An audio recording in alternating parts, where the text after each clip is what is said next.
CSI UNSW, and I want to acknowledge that I'm currently talking to you from unceded Ngunnawal country in Canberra. So we have a two-part webinar for you today. We've got a brief presentation by me, and then we're going to go to a panel discussion.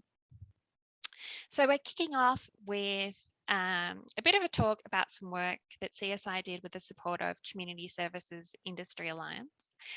And it's based on a report that's available on our website, which is called, like this webinar, 10 Years of Reform of the For-Purpose Sector.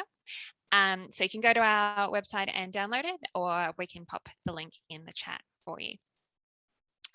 So the scope of the research that underpins this report was to look at how the community sector has been positioned and approached by government over a sort of 10-ish year period.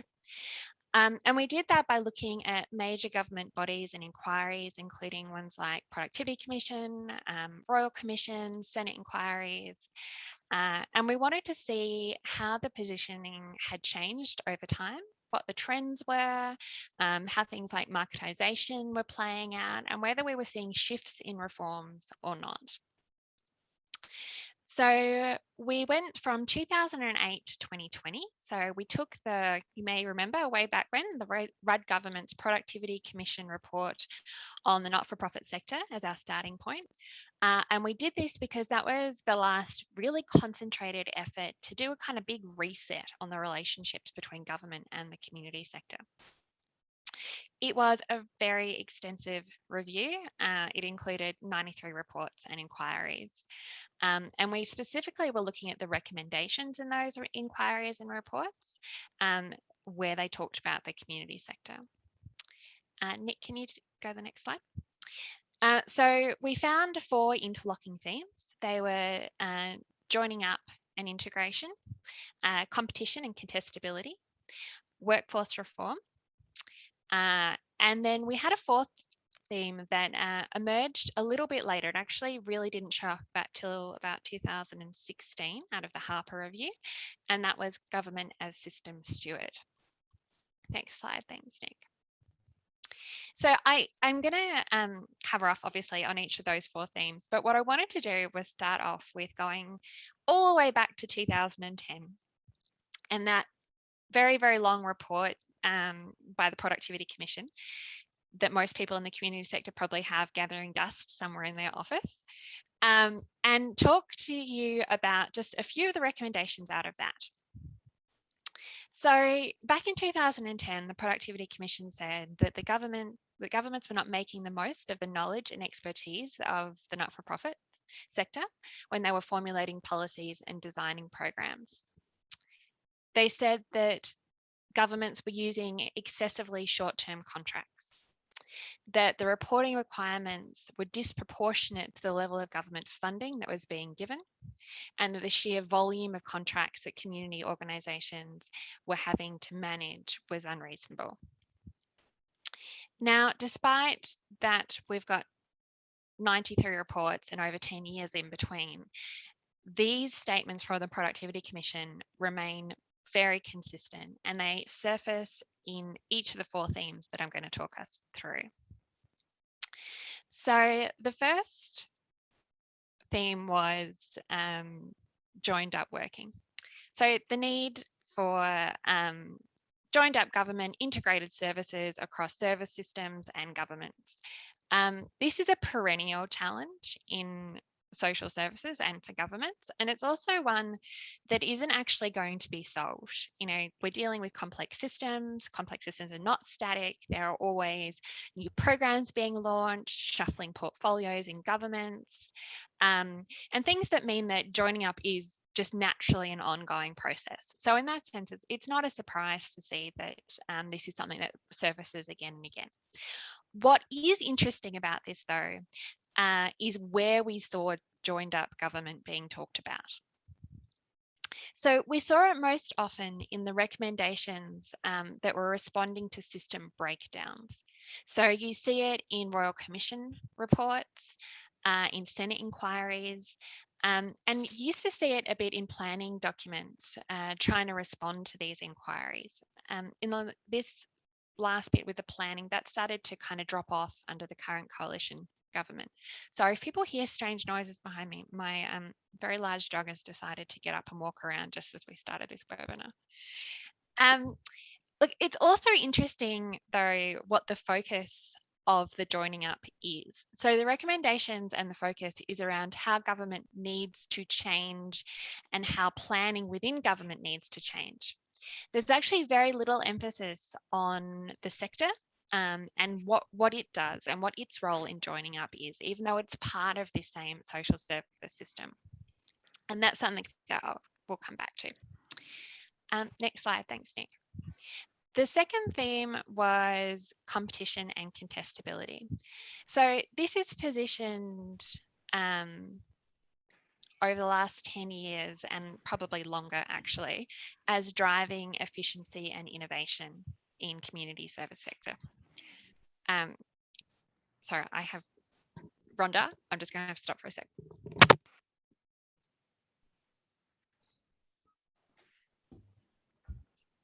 Just while Gemma is, I'm not sure what she's doing, but she's coming back now. Yeah, hi Gemma.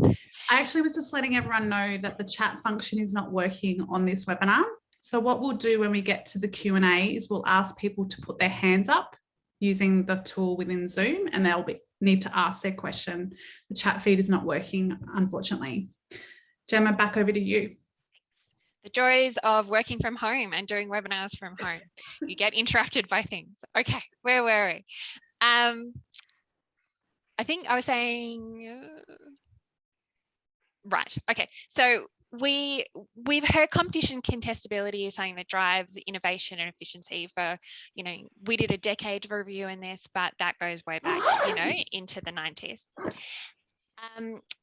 And again, what's sort of more interesting here rather than the what is the where. So where were the recommendations coming up? We were seeing them in productivity commission reports, and it's often been, in fact, the focus of an entire productivity commission report, and it was big in the Harper review. But here's where we don't see it come up. Not a single recommendation out of a Royal Commission highlighted competition as either the source of a problem or the solution to a problem that was identified. And it was the same thing with Senate inquiries. Now, I've included this quote on this slide, again, because it goes against what we might have expected. And I think it's always interesting to pull out the unexpected things. So having been, you know, a big driver of contestability and competition in the not-for-profit sector and contracting by government, the Productivity Commission actually came out in 2018 and with this quote in a report, which was, families in community services are not well suited to the widespread introduction of greater user choice at this time. So user choice is another way of saying contestability and competition. Instead, government should focus on practical reforms to improve their stewardship, one of our other themes, of family and community services. So, you know, having been a really big driver of contestability and marketisation, we're actually starting to witness a shift from the Productivity Commission back the other way. And, you know, perhaps this has been influenced a bit by what we've seen with the NDIS. Can't say for certain. Next slide, thanks, Nick.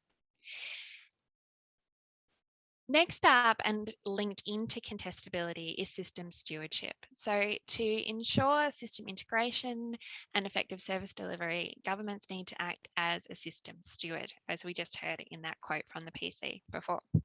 Now, the idea of system stewardship is really quite new. So it's come to the fore in Australia in the last 3 years. It's maybe 5 or 6 years you see it in international literature in the UK. Perhaps because of its newness, perhaps for other reasons which we can go into, it remains really poorly defined at the moment. So in no report does anyone really give a clear definition of what system stewardship is or what best practice looks like if you're a system steward. So that's a very big gap in knowledge, not just in Australia, but internationally. And I can do a little plug and say that's actually something that CSI is working on in the context of the NDIS at the moment. Now, well, it's largely the not-for-profit sector that's being stewarded. The emphasis is again on government. So from the Royal Commission into Aged Care Quality and Safety to Productivity Commission reports, stewardship is routinely positioned as the response to policy implementation failures. So the government is framed as having failed to steer service systems, and what they need to do to address that is to do stewardship better without a clear definition of what stewardship really looks like. Stewardship is also key to our final theme, which is workforce development and retention, which we can skip to the next slide. Thanks, Nick. So as part of their role, government's role as system stewards, they need to undertake workforce reform, including attracting, training and retaining workers to the sector and ensuring good wage growth. Now, those statements that I just said, that list, they come out of inquiries and reports since 2010. But if I go back to the 2010 Productivity Commission inquiry and what they had to say about workforce, we'll see that actually nothing has really changed in 10 years. So back in 2010, the Productivity Commission said the need for more training and clearer pathways was needed. They talked about the importance of wage growth, development of leadership capabilities, consistent and respected accreditation, workforce growth, training, retention, and once again, a less joined up and fragmented system. So we haven't actually shifted from these. We are making the same recommendations. And whether that's on a sector level or even when we have really concentrated efforts into reform in a particular area. So we create, a work or a task force to look at, workforce development specifically within the NDIS. These are exactly the same set of challenges that get outlined for that work task force. And once again, it's positioned as something that's a responsibility of government in all of these reviews. So next slide, thanks, Nick. Where did we kind of land when we were looking at these 4 themes? We think that given this sort of repetition of recommendations and that the recommendations have remained so consistent over a 10-year period, when we would expect to see and we would hope to see our governments making, inroads and change over that kind of time period, that a lot of these weren't actioned or they weren't actioned in full. So what we may have done actually since that 2010 inquiry and perhaps before is fallen into a kind of recommendation inquiry kind of cycle. So we're continuing to raise the same questions in each inquiry, either as the answer to why a system failed, so a Royal Commission, or as an area for government reform to ensure more effective and efficient services, like a Productivity Commission inquiry. Across all of the, and the second thing that came out that we really wanted to concentrate on, we found to be a little bit unexpected, was that across all of the inquiries that we looked at, responsibility for enacting this change is placed on government. So the community sector is framed as this really passive recipient of reform over a 10-year period. So they're the things that us CSI researchers noticed in the research, and we're going to go to a panel discussion where we will explore those a bit more, and perhaps other people have other things to say and have seen other things in the research. So I want to introduce our panel to you now. First off, we have Professor Peter Shergold. I could talk for a very long time about Peter's career achievements, but I'm going to keep it short. Peter was the Secretary of Prime Minister and Cabinet from 2003 to 2008. after which he went on to found the Centre for Social Impact and was our first CEO. He's now the chair of our board, and he's also the Chancellor of Western Sydney University. We have Professor Kristy Muir. She is the current CEO of the Centre for Social Impact. She's worked with for-purpose organisations for almost 3 decades. Prior to her academic role, she worked in a range of not-for-profit organisations, and sadly for us, she will be going out of the sector, the academic world, and taking on a new role at Paul Ramsay Foundation. We have Paul Ronalds, who is the CEO of one of the largest not-for-profits in the country, Save the Children Australia. Like Peter, he has worked on both sides of the fence. He held a critical role in Prime Minister and Cabinet as part of the Rudd Government's Social Inclusion Task Force before returning to the community. So I think he may have held some responsibility in trying to implement some of those reforms back in 2010. And then finally, we have Belinda Drew, who is the CEO of Community Services Industry Alliance, which made the work that we're talking about today possible.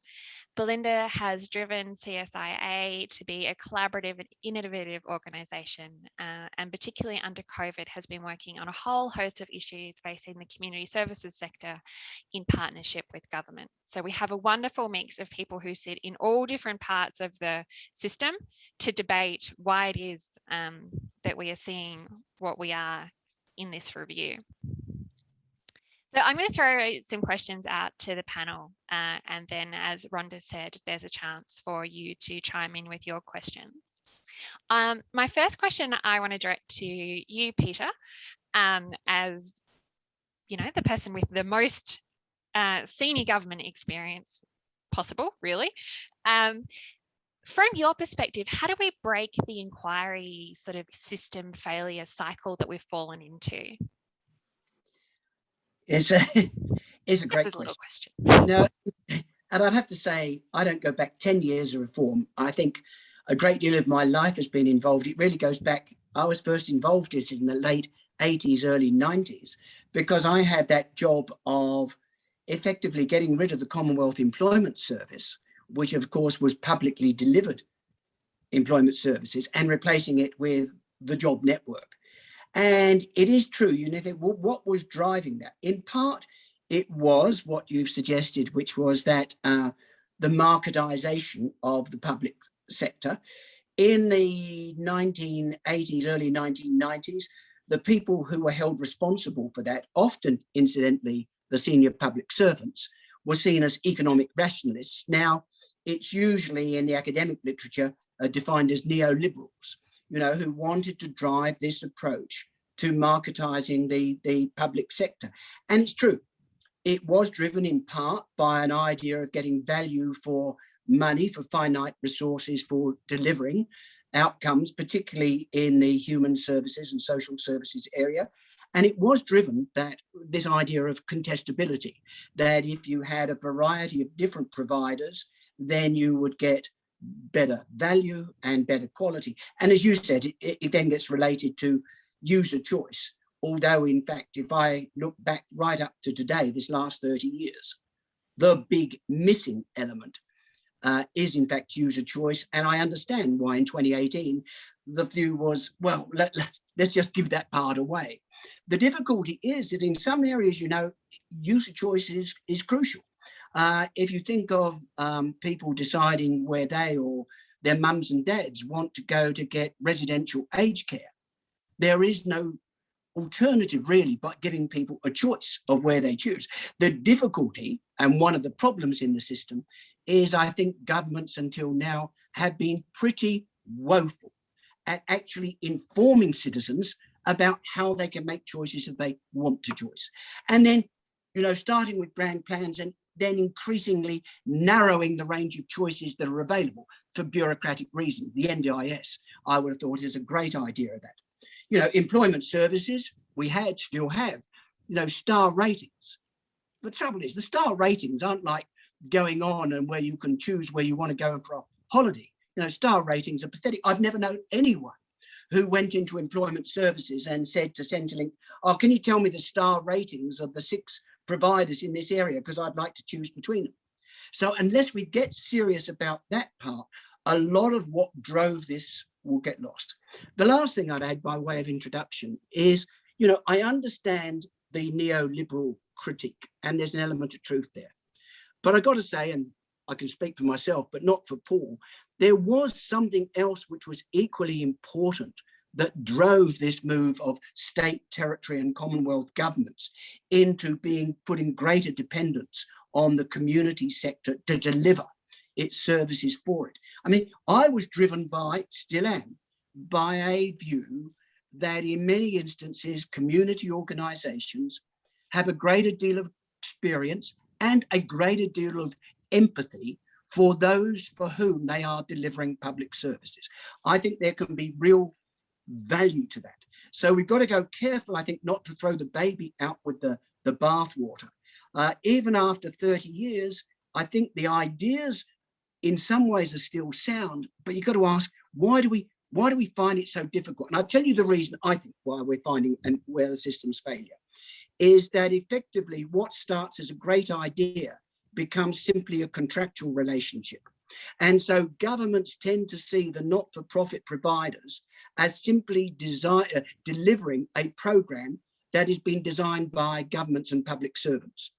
That's the system failure. If this is going to work, we've got to get the not-for-profit organisations actually where they can be collaborative, where they can be partners in the design of the programs and services to deliver, you know, government policies. Until we get that, we're still going to repeat and repeat, you know, generations of mistakes. Thanks, Peter. I'm going to give the rest of the panel a chance to respond. Maybe Paul? Sure, and hello everyone. It's great to be on this webinar and particularly important topic. As Gemma has said, I was in Prime Minister and Cabinet while many of the Rudd and Gillard reforms occurred, and happy to take some questions on why some of them succeeded and why some of them were taken away. But I just want to build on Peter's comments about why reform is so hard. I think we need to admit that all sorts of policy reform has got harder. There was a really good Grattan Institute report called Gridlock in July that I think looked at the last 10 years of reform, and essentially 2/3 of proposed reforms that they reviewed failed, and no contentious reforms essentially got up. So I think we need to understand the context in which we're operating. But I do think that speaking from the not-for-profit sector, I think there's some basic mistakes that we've made to pursue reform. So the first one is, you know, we often fail to speak with one voice.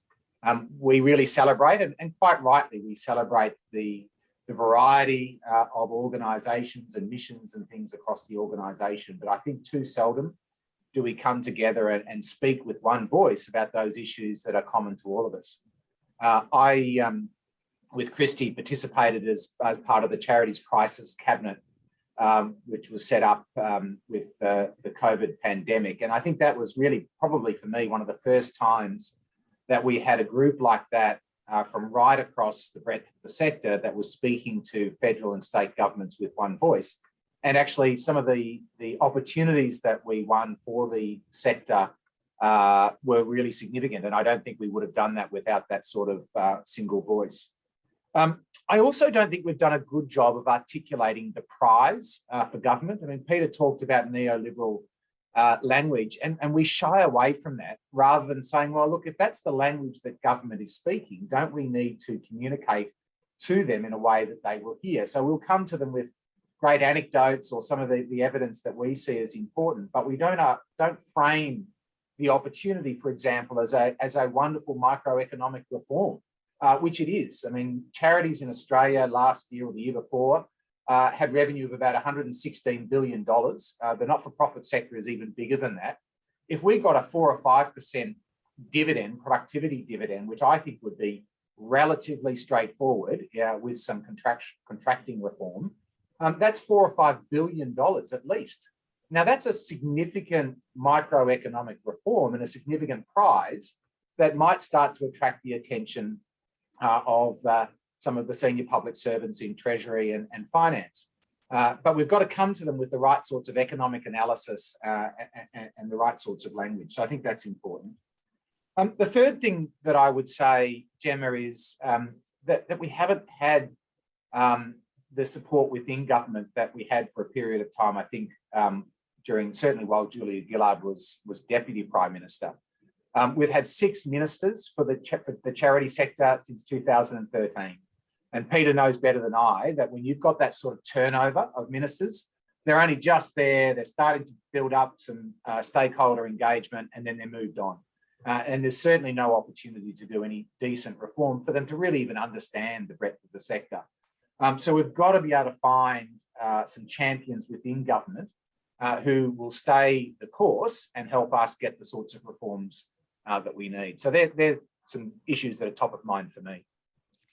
I might bounce off that, Paul, and ask Belinda, do you think that this idea of talking with one voice, is that part of solving this kind of challenge where the community services sector is being positioned as passive within reforms by successive governments? Yeah, I think so. I think it's definitely that's part of the picture. Kind of coming together on the issues that matter and being clear about why they do and speaking up together on those things is absolutely true. I actually think, community organisations do a generally good job organising for that. If you think about the number of peak bodies and other kind of issues-based organisations that they bring together. I think the other really important aspect to the speaking with one voice is acting with a collective effort. So I'd certainly observe in the context of this report that part of the passive perception of this kind of sector is that organisations perhaps don't come together often enough at a collective level, at a scale and scope to really shift and shape things. So to give you a concrete example, I spent a decade working directly in the impact investment space and have remained involved in that since. And, there's a roaring opportunity there. And I know, Paul, you've done a lot of work through Save the Children in this space, but a roaring opportunity there for community organisations to come forward and shape that space, actually shape what demand for capital in their businesses looks like. And so I think it's about voice. I think it's also about collective effort and action, and those two things together kind of, for me anyway, would add up to a more assertive posture, if you like. So yeah, I think that together those things are important. I think, just to conclude, our reflection on the report, in that passive piece is absolutely this, kind of ongoing concern really that I have that organisations don't, stand in their power more. I know that sounds like a little bit of a sort of obvious thing to say, but I think both Peter and Paul are pointing to value across this group of, sector of organisations that's really under-leveraged. And just, I guess, because I can't help myself on the point of contestability and efficiency, I think it's a both and conversation. I think the days are gone where we've got to have this binary either or thing going on where community organisations stand aside from those sorts of economic concepts and say that's not about us. A mature, thriving industry would hold both of them together in synthesis, with an ambitious view about pursuing purpose and outcomes. Yeah, it's funny you say that, Linda. I work a lot on the NJS, and if I had $1 for every organisation that had said to me, we're different, we should be block funded, not part of the market, my research would be very well funded. So I think we do fall into the binary a lot. One of the, and again, going back to the NJS, it's one of the biggest reforms. It's also one that I'm most kind of active in. So excuse me, leaning on this as an example. There is a concern around financial sustainability. And again, I think going back to your point, Peter, it's it's the gap between a good idea and its effective implementation. So I might start with Belinda again and then go to Peter around, you know, what are your concerns at the moment for financial sustainability in the sector? And, you know, how do we solve for this?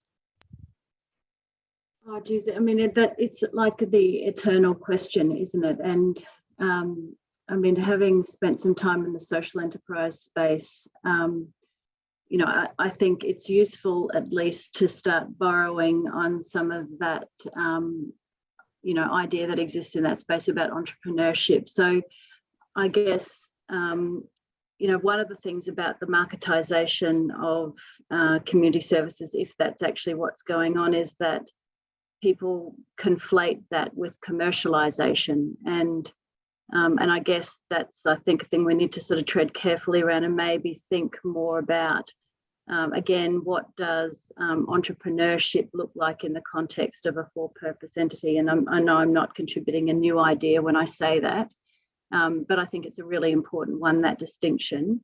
I think that the slide that you put up, Gemma, around the Productivity Commission's review of that family support area and their rejection of market-based approaches in that area gives us a signal that for some of the most disadvantaged, marginalised and hard to reach people across our society, this stuff doesn't work by nature of the fact that some of those forces of the market are what leave people behind in the first place. And so, you know, there's an enormous role really for community organisations to play in that discussion and debate, and in constructively, thoughtfully coming up with different approaches. We were just having a conversation this morning in another context about, I guess, the rebalancing of our attempts at responding to social issues by seeing them beyond service delivery only and starting to think about prevention and early intervention, dare I even use the words community development, as approaches to enabling and empowering people at a local or place level to solve for some of their own problems alongside service delivery. So very roundabout way of answering the question, I guess, but I think, you know, part of the challenge or the sort of pushback around some of the marketisation where it fails is to really be creative and perhaps in some instances revisit the past. Thanks, Linda. I might just jump to Kristy as we're running out of time for the panel discussion. Kristy, are you able to speak at all to how these themes intersect with the latest pulse of the for-purpose sector from CSI? Yeah, I can. I guess a couple of things. I think that there's a few of Paul's comments around we fail to speak with one voice, and Belinda's comment around there are occasions that we do this, and I know there are lots of examples across sectors that do this really well.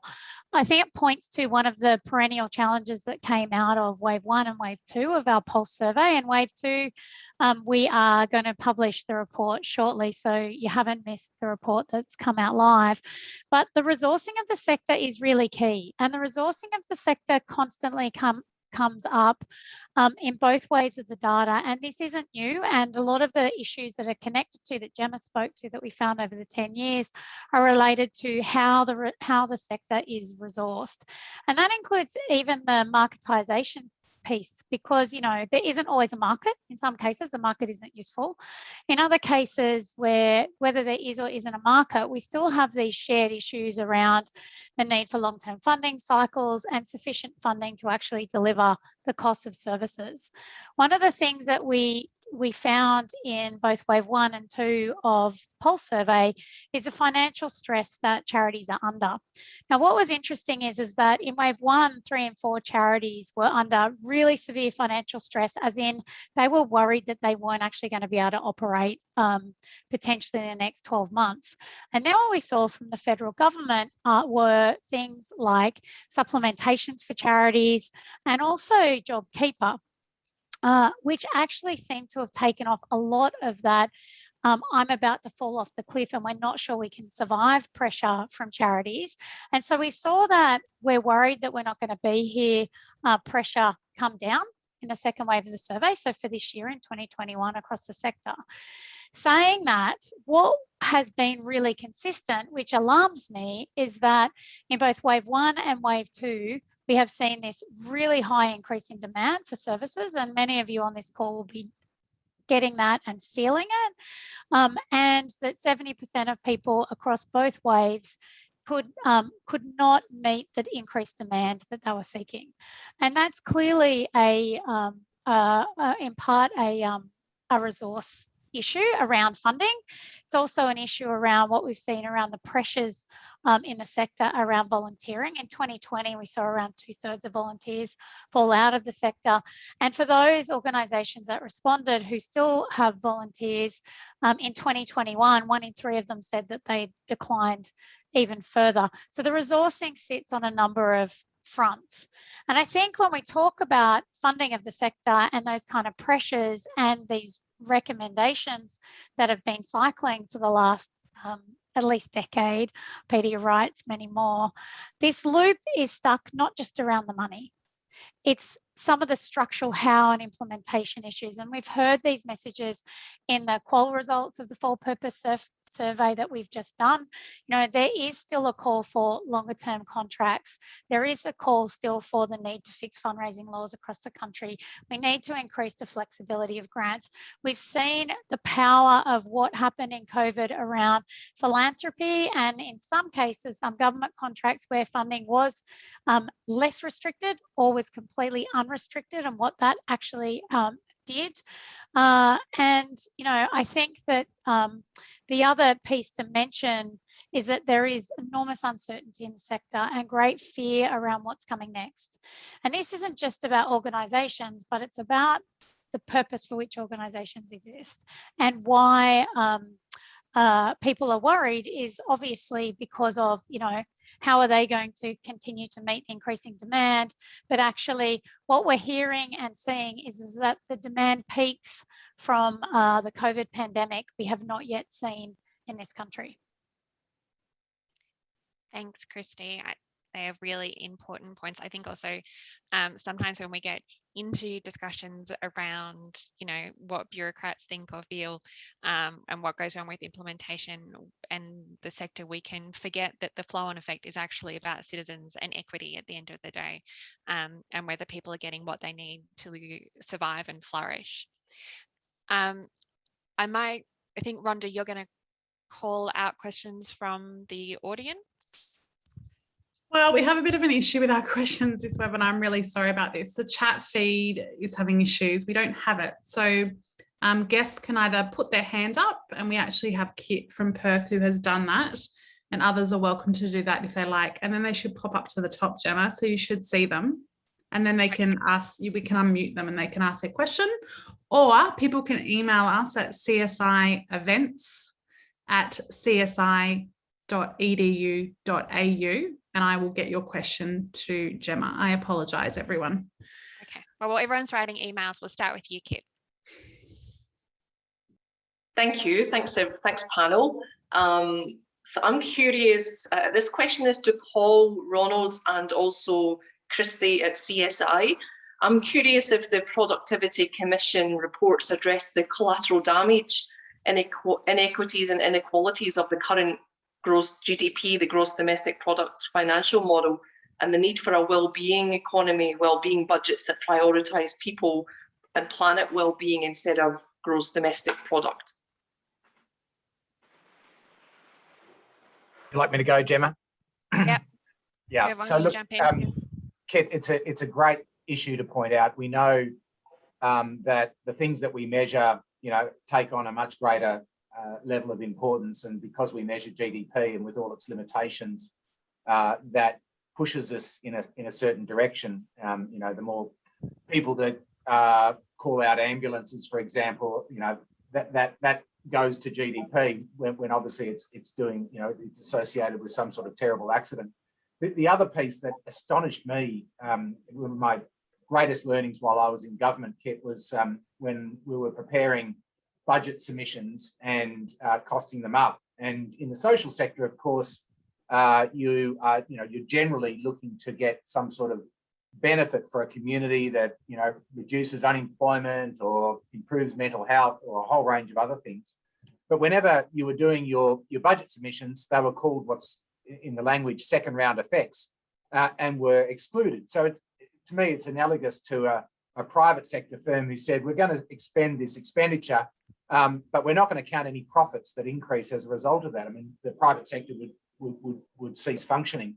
Yet that's how we expect our social sector in this country to sort of operate from a budget submission perspective. So I think you're pulling out a really important issue, Kit, is that we've got to actually change the things, start measuring things that matter, because that will actually allocate resources and get us focused in a different way. Thanks, Kit, and thanks, Paul. Kit, I absolutely agree, and I might sort of pick up at the end point and go backwards from where Paul just left off around how we start to measure things differently, because you're absolutely right, Kit. GDP is not enough to actually understand how we're doing as an equity piece. And in terms of how we might measure that differently, one of the things that CSI has been working on over the last couple of years is something called the Social Progress Index. And my colleague at CSI, Megan Weir, has been leading that piece of work. But the Social Progress Index is an international global tool, and we now have that in Australia. We have it at state level. We're advocating for it to go to more local community levels as well.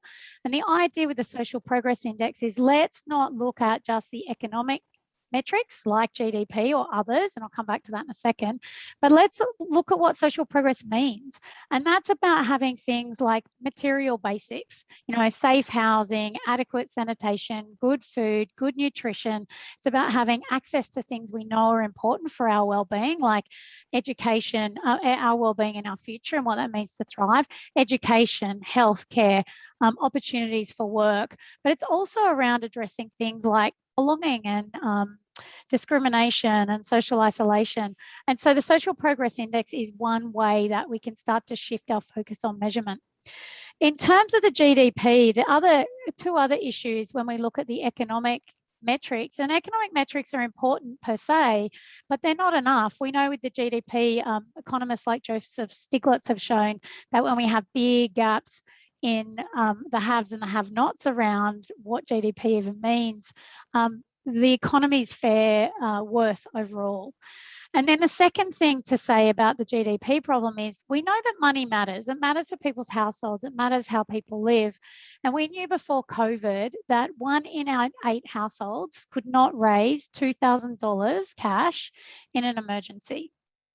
We've seen during COVID and even during these latest lockdowns, growing underemployment and people using up the savings that they did have. And so that sense of, you know, GDP might look okay at the macro level, but we certainly know that's not how many households are actually feeling or experiencing the economy. And so really important point. Thanks, Kit. I'm going to go to Russ. G'day, guys. Thanks for the opportunity.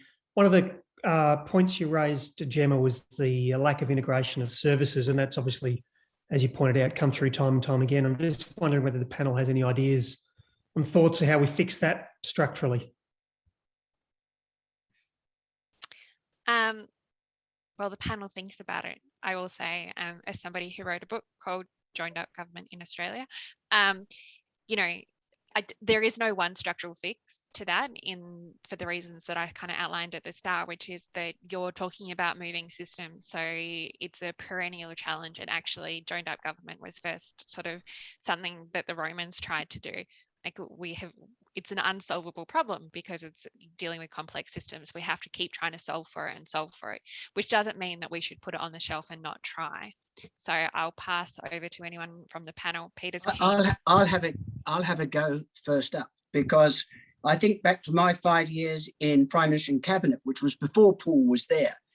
And I think the reiterated theme was always there was we need more whole of government approach, joined up government. And to an extent, I think there was a degree of success in that I did construct environments in which a whole range of government agencies would come together to work on a particular problem. The trouble with whole of government is even if whole of government works well, the whole of government is not enough for many of these issues that we're talking about now. It really needs whole of society approaches. And that's why I think, going back to what Paul said, it's really important that, you know, the community sector does have significant views, both on how we should set priorities and the ways of doing it. It rarely gets into the process. In effect, sometimes you do, not always, get better whole of government approaches, more rarely in our federal system, whole of government's approaches. But too often do we bring the community sector into considering what are the range of issues that should be addressed and how should be they addressed. Now, Paul said, speak with one voice. And you think, oh, God, this is a pretty diverse sector. You know, we've got 38 publicly funded universities. They find it pretty hard to speak with one voice, because when you come to one voice, you often come to sort of lowest common denominator. You know, all our universities agree we need more money. All of us agree that government should respect our research more, but that's it. The good thing in the community sector, on what Belinda and Paul have said, is there is a one voice that is significant, because the one voice should be, we need to be engaged in the design of policy, not just the delivery of policy. That can start to change the way your whole of government looks. So that's my certainly ambition. And I don't think it's just bullshit. One of the roles I have done is Coordinator General of Settlement in New South Wales. We've had a joint partnership working group with community leaders and public servants for 5 years now, and I actually got them together to design a cabinet policy together. That was thought to be impossible. It worked really well, so it can be done. Gemma, if I can just perhaps add to Peter, or build on Peter's comments, because I think you're absolutely right, there is no one model. But Russ, one of the most exciting models I know we've been involved with is one in East Gippsland, where it's around a sort of community wellbeing project. And it really tried to live the values that Peter's talked about, where we've actually built a really strong community base around a bunch of indicators for child wellbeing in East Gippsland. And so it's not actually owned by any one organisation, certainly not owned by government. It was really owned by the entire community, who said, we're going to come together every year and get a report back on how we're progressing on these. I think it was something like 21 indicators of child wellbeing in East Gippsland that as a community we've said is really important. And I went and launched one of the reports a couple of years ago, and I was dreading it. Here I was going to go down to East Gippsland and launch some sort of dry report on 21 indicators. I walked into this community room and it was buzzing. Every school principal, every member of local, state, federal parliament was there, all these TVs, cameras. I thought, what have I walked into? And it was because the community owned these indicators, and they were for their children, and they were there to see whether their efforts over the past 12 months had started to move those indicators. And it was one of the best examples of that level of community ownership. And so we can get that. I think that actually is gold. Kristy, did you respond from an indicator perspective? I actually want to respond from a leadership perspective. There are ways we can measure this. So we have developed a collaborative health assessment tool. There's my indicator answer very quickly. But from a leadership perspective, I just want to support Peter and Paul's points about from Peter's perspective, it's not just about government, it's about cross sectors. And Paul's point about the community, because we have got these amazing examples of where we've seen collaborations work really well, and we've got amazing lessons for where things have not worked so well. And there are lots of examples, and I could list some like Paul did, but I would be telling lots of stories. So, we've seen them in the early years perspective, we've seen them in restorative justice, we've seen them in urban areas, we've seen them in rural and regional areas, and in all sorts of different contexts. So from that leadership perspective, I think there are you know, we could write books on this again, but there are a couple of key things that constantly come out. You know, the systems leader capability is important, and I won't try and define that here, but there's some specific things that matter, like being brave enough to make decisions that are about the greater good, and that means being willing to lose something or leave something behind. And in these collaborations at work, we see not-for-profit or sector leaders say, actually, this isn't the best for my organisation, but this is the best for the kids, this is the best for the community, and so therefore we'll have that shared purpose and commitment. It means that people stand up for that, they shift power dynamics, they put lived experience and community at the forefront, like Paul was just saying. And the other really important one is that you can hold generative conflict. And so these conversations and collaborative efforts aren't useful, but being able to hold that generative conflict is super important. And it's one of the reasons why we designed collaborative health assessment tool, was so collectives could freely use this tool and say, what are the things that matter about the collaboration that will help us, and how's our health going? And you're not supposed to be shiny and healthy all the time. It's going to ebb and flow. But really importantly, if you've got a way to think about the key things that matter in a collaboration, it can help us be more successful. If I can flip the question around a bit, because one of the things that, you know, and I've witnessed this firsthand, is that sometimes solutions bubble up from communities or from the community sector, and they're kind of met with resistance from public servants, I think, because out of a sense of like, we should have thought of that, we should have done that. There's a kind of a bit of shame or something there.